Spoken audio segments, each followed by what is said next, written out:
Hi, this is Regina Y. Favors with PreSingles Counseling. This is part of my PreSingles Counseling Coaching Curriculum, where I design lessons and case studies based in the psychology literature on different topics. This PreSingles Counseling is targeted to three types of individuals. The first individual is a person who is interested in becoming single. That means that person is not necessarily interested in dating or entering the marriage market. The second individual is a single individual who is interested in entering the dating market. And then the last individual is a single dating individual who is interested in marriage. So take some time to listen to this lesson and or case study. Please leave a comment and I will reply. In addition, please consider subscribing to the channel. Hit the notification bell if you are interested in further topics. This is PreSingles Counseling, a PreSingles Counseling Coaching Curriculum. Thank you for visiting the channel. This lesson is subject to fair use, where I will comment, criticize, offer research, as well as teach and provide scholarship. Single women should be knowledgeable about what it means to be single and how to navigate their singleness regardless of a decision to date or marry. This means that single women should take the necessary time to learn about their singleness, set academic, professional, and personal goals, and contemplate whether they are ready to enter the dating market. Single women should never enter the dating market without a goal and a plan.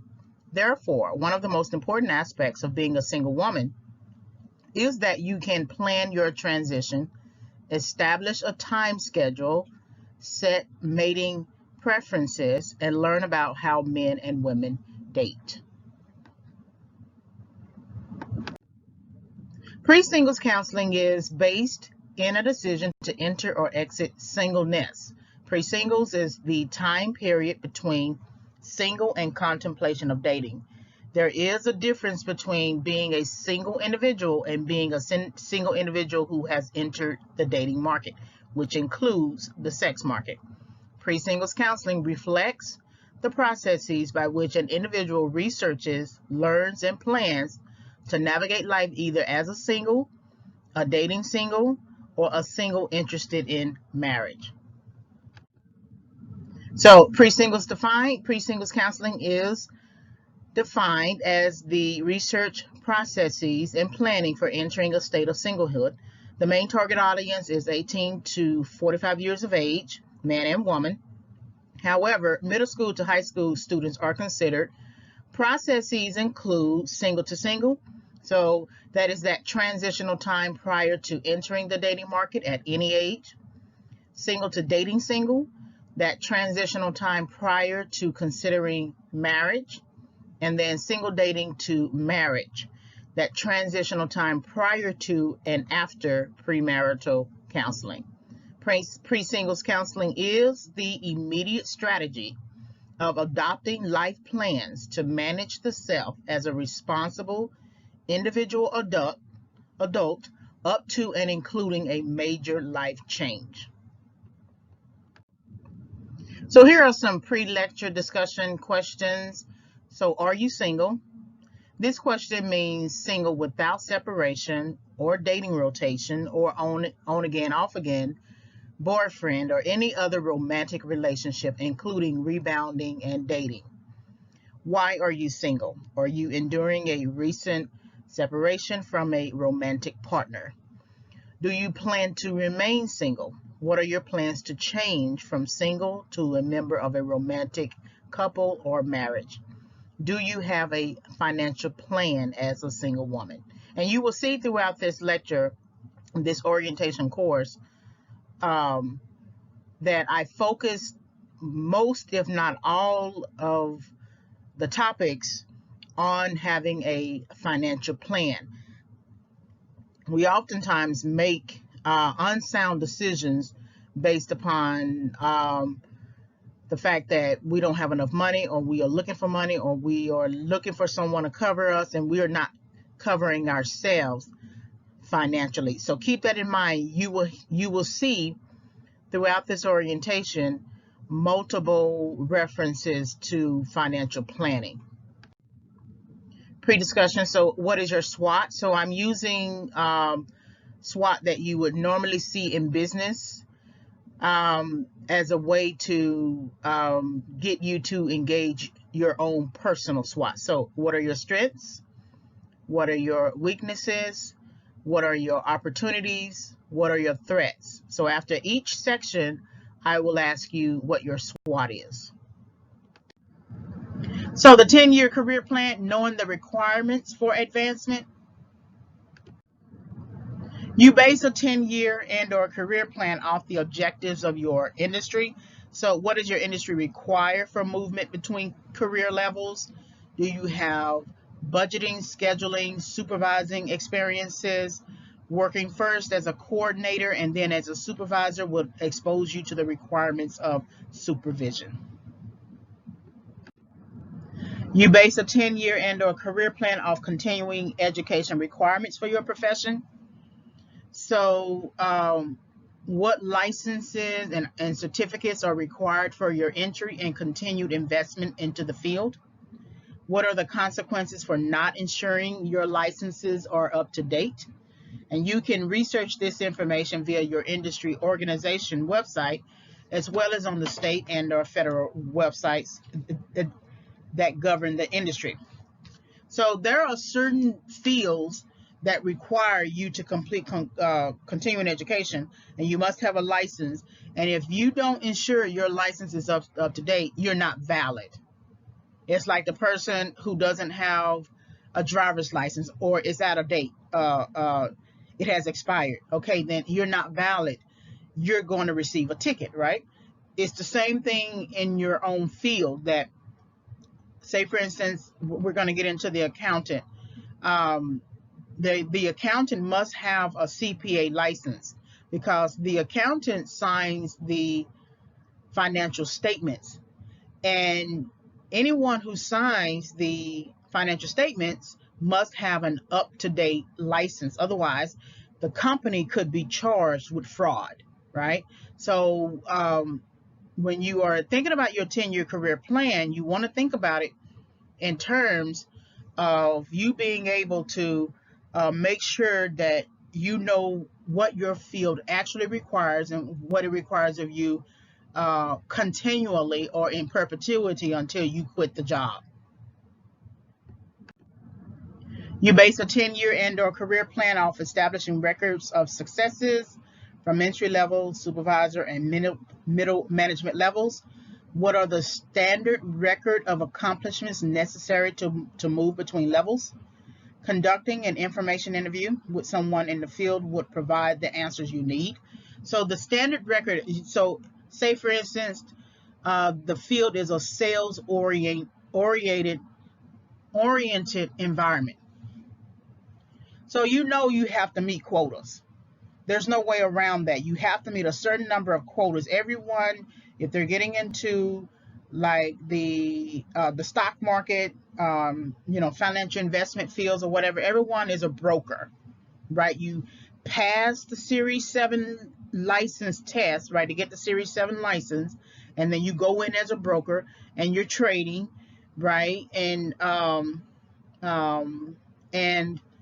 you have to meet a certain list, a certain quota, right? And that's, I don't know how long that is, right? Because I'm not a stockbroker, but you have so long to meet that quota. And then the next level could be managing accounts or something like that, right? And you make sure that you bring in consistent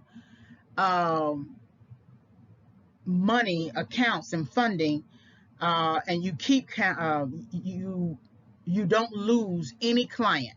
So you do whatever you need to do to keep that client.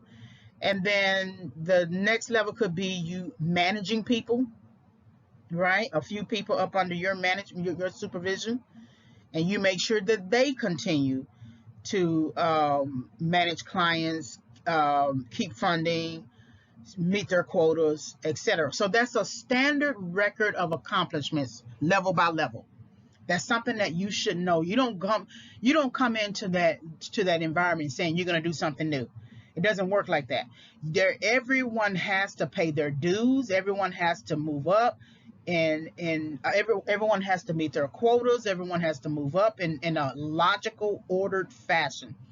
Now, once you get up there and you are up there at that administrator levels, you may be able to do some different wrangling. You might be the person who takes the client out to dinner.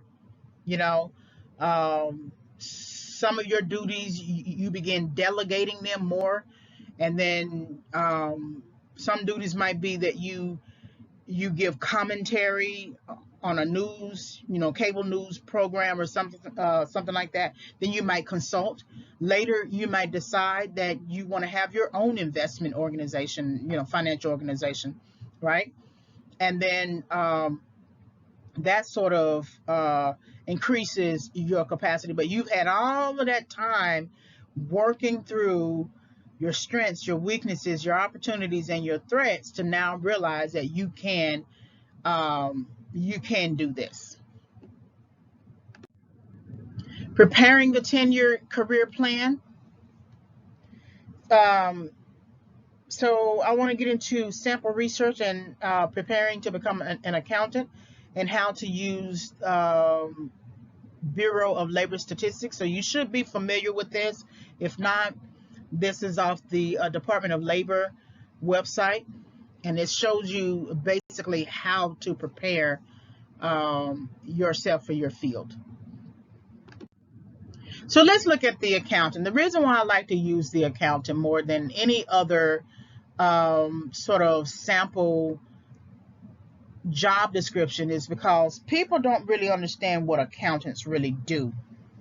And I teach this in my class as an example to help students understand that the accountant is the type of person who is holed up in an office day in, day out, with no window or one window, walls, barely take a lunch, and they are looking at numbers all day, every day, the rest of their lives. Now, as you move up, it might change, right? And then if you move down, you will be an accounting clerk, right? And they have a little bit more flexibility. But there has to be high attention to detail. If you're saying, here it is, you got to work around 7:30 or 8 o'clock, right? And your lunch is usually somewhere around 11, 12:30, or something like that. If you're saying by 12 o'clock, I'm tired of looking at these numbers, this is not the field for you, because being an accountant, that's all you do is look at numbers. You look at numbers all day. You have to interpret numbers. You got to write reports about numbers, right? It's a numbers game. Now, if you care about numbers, but you may not want to become an accountant, you can get into finance or something like that. But no matter what, with an accountant or an auditor, that's all you look at from day to day. So I'm not going to read the whole thing, but I'm going to just highlight a few things here. So with an accountant, you need at least a bachelor's degree in accounting. And you need to complete certification. So if you don't have a license, if you have a bachelor's degree in accountant but no license, you are no different than an accounting clerk. And they don't usually give people with a bachelor's degree a job as an accounting clerk.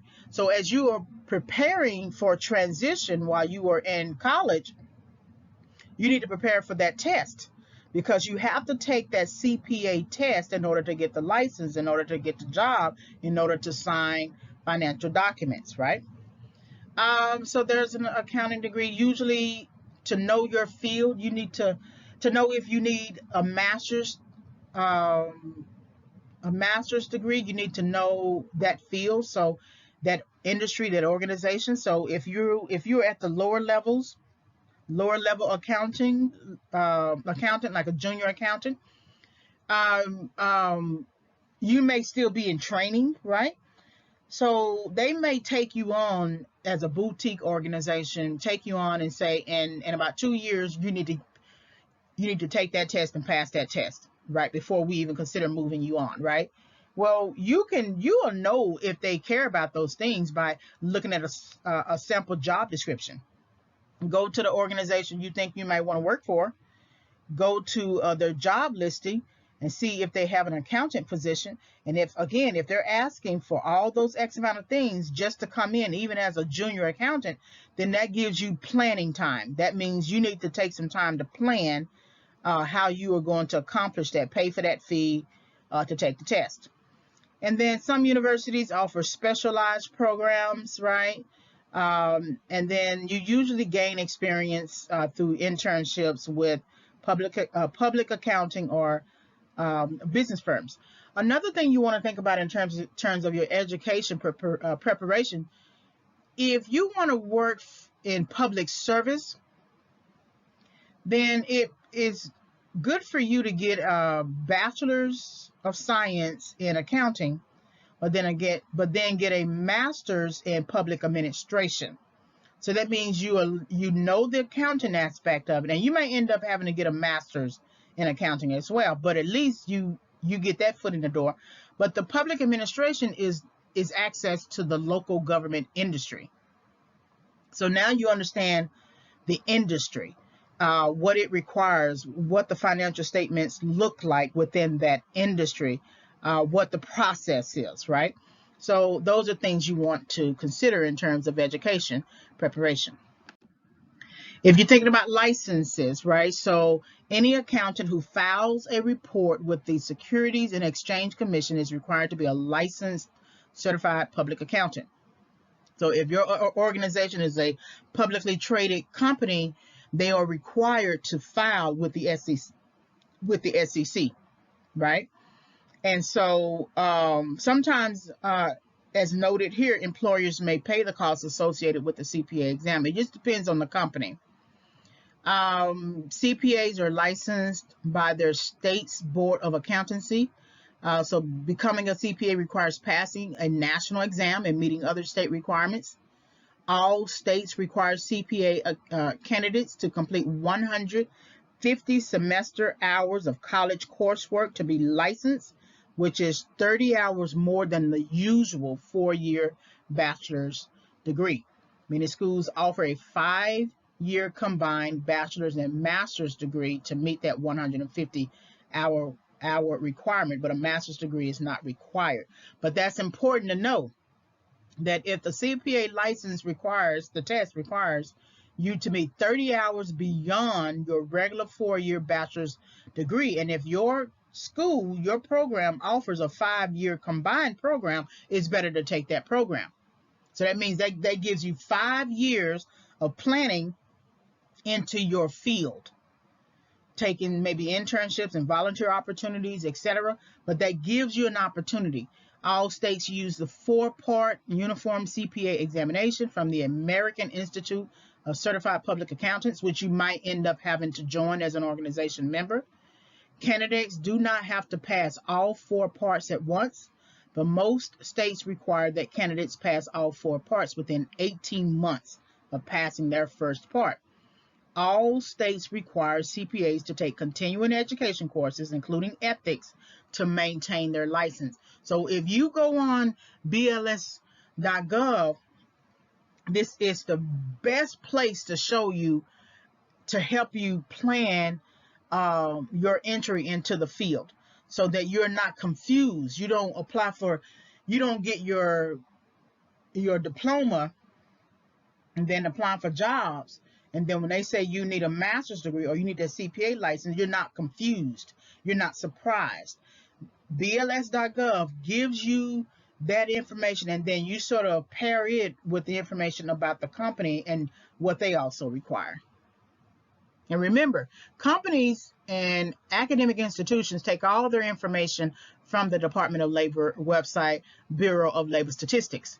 So the information that you see on their website, on the company's website, or the academic institution program website, That's all secondary information to this primary information, because they take all of their information from Bureau of Labor Statistics.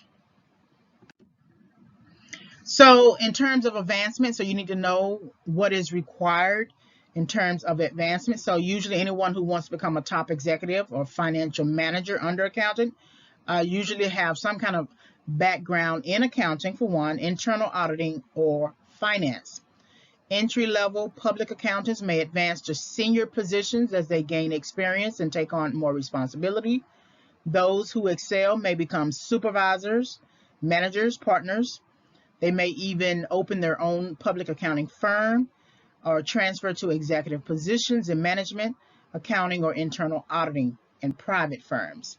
Management accountants, and this is another thing that you want to know, because again, fields are becoming very specialized. It used to be that you just majored in business administration, but now it's business administration with a specialization in accounting, finance, investment, nonprofit, international relations, etc. So if you decide that you wanted to go for accounting, there are different types of accountants. There's management, public, finance, cost, right? So management accountants often start as cost accountants, junior internal auditors, or trainees for other accounting positions. As they rise through the organization, they may advance to become accounting managers, budget directors, chief cost accountants, or managers of internal auditing.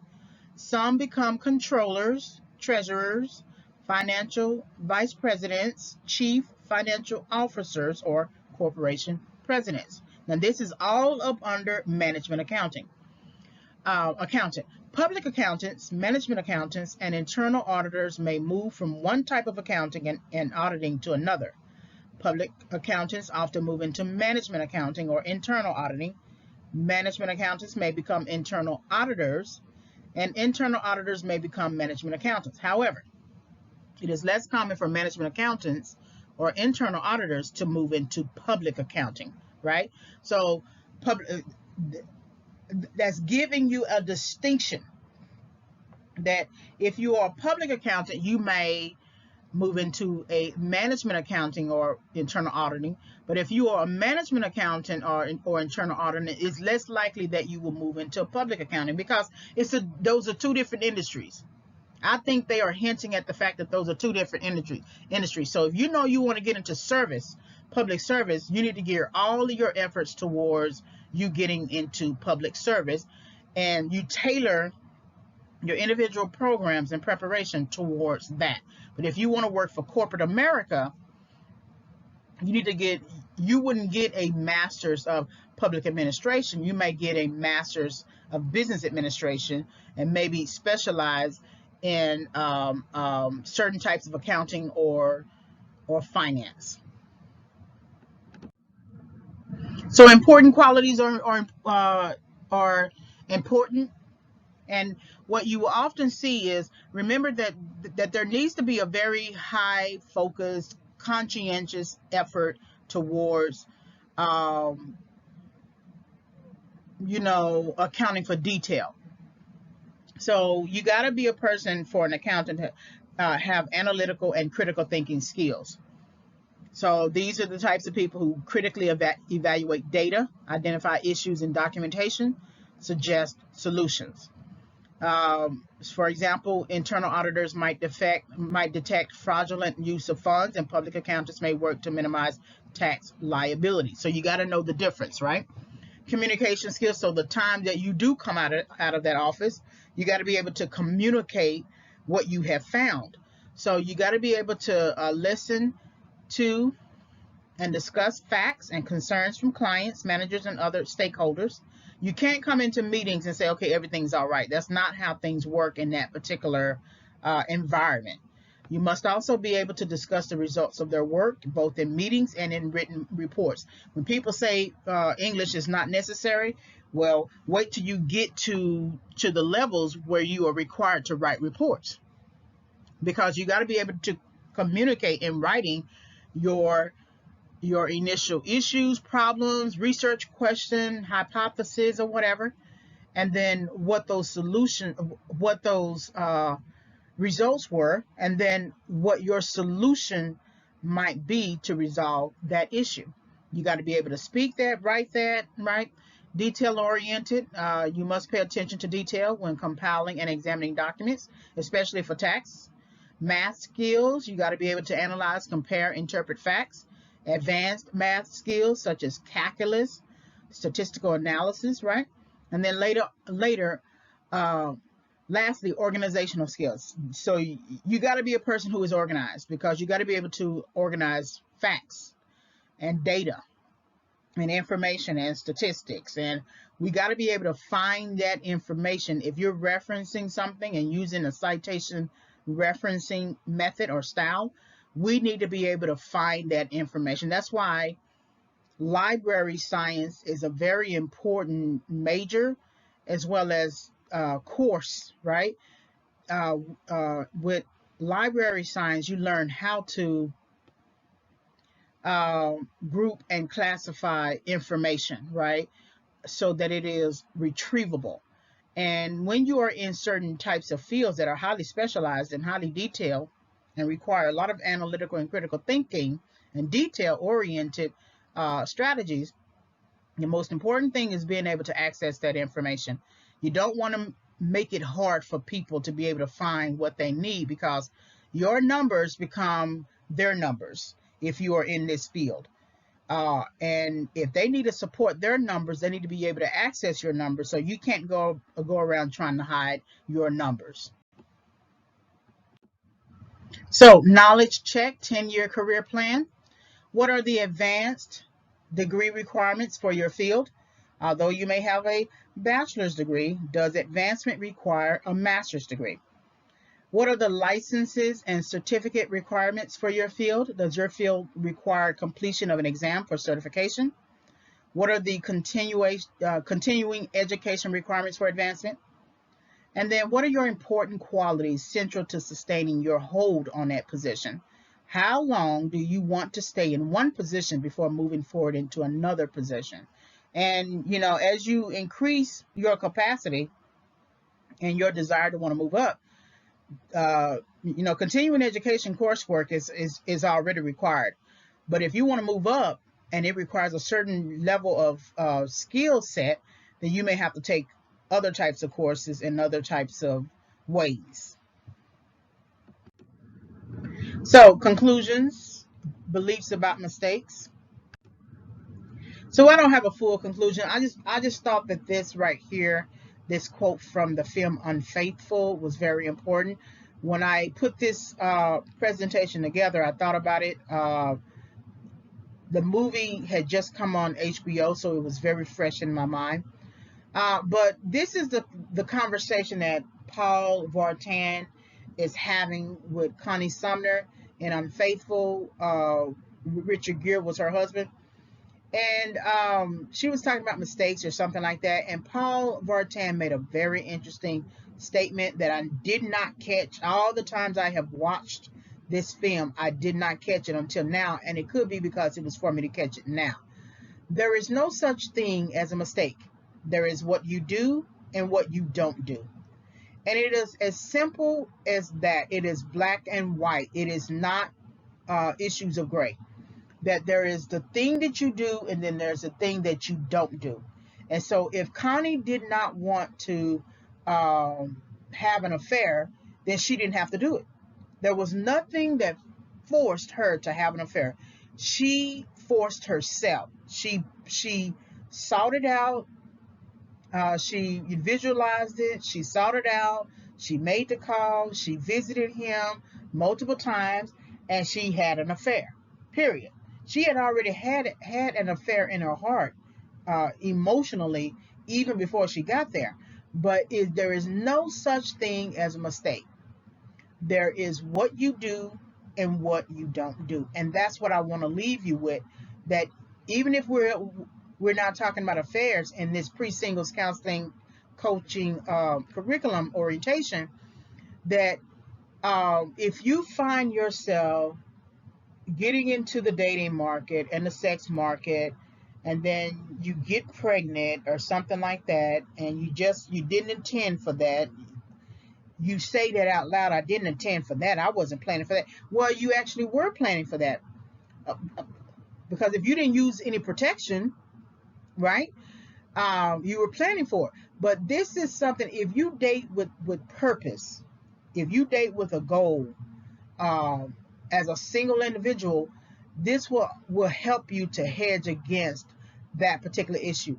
If you don't want to have sex that to lead with a baby, then you need to push for the partner to use contraception, or you need to push for yourself to use contraception, or perform a number of strategies like the pull-out game. I don't know. But this is you living a single life with purpose, with a plan, with a goal, so that things like this just don't pop up. And you say, oh, I didn't mean to, I'm sorry, I should have done better. Okay. Because you can't say that all the time. Once the child is here, that's the rest of your life. Once you get with the wrong partner who might introduce you to drugs, that is an addiction that's going to take some time to get over and resolve. Once you get involved with somebody that you finally and fall in love and find out that he's married, that's hard to get out of. You can get out of it, but it's hard to get out of. So that's why it's important to think about being single, understand, date with a person, establish objectives, because if you don't, you're going to find that what you do in your personal life is going to affect your academic and professional lives, especially your professional. You don't want Paul Vartan to come visit you at your job because you waited too long to cut it off, right? So I'm going to leave you with this as you think about your singleness and whether you want to stay single to single, whether you want to begin dating single to dating single, or whether you are interested in marriage, single dating, or dating single to single leading to marriage, right? So that's something that I want you to think about, and I thank you very much for listening to this lecture. All right, so hopefully you were able to gain insight from this video discussion. Please like, subscribe, and visit. So please like the video, hit the notification bell for more discussions. I am re-uploading all of my audios, so I needed to make some changes to them. You can visit my website for more content at reginayfavors.com. If you want to send me an email, you can send an email reginayfavors@yahoo.com. Please also purchase the book. It's going to come out in spring 2021, so I had to make changes to my book to update it, and I also updated the title. So the original title was Bait, Hook, and Switch, Confessions of a Rebound Girl, and I have updated the title to Toxic Encounters, Why People Pursue Rebound Relationships. So right now I'm still basically editing it, and I want to make it available in spring 2021. So thank you very much for visiting my channel, and I am Regina Y. Favors. Have a great day.